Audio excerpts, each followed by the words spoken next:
Hello everyone. In this video I will share with you, backspace key deletes one letter at a time or backspace key not working.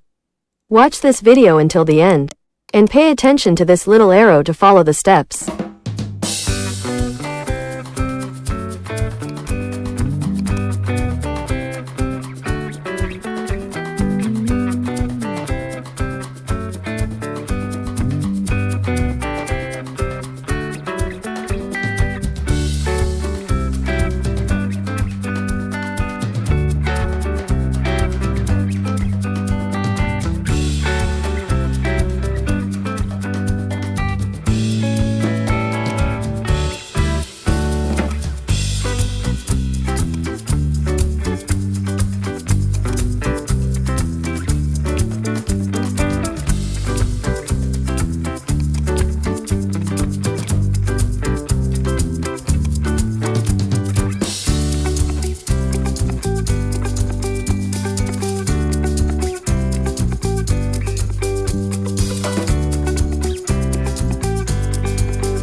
Okay guys, I hope you like this video. Don't forget to click subscribe and press the bell button so you get notifications of the latest videos from this channel.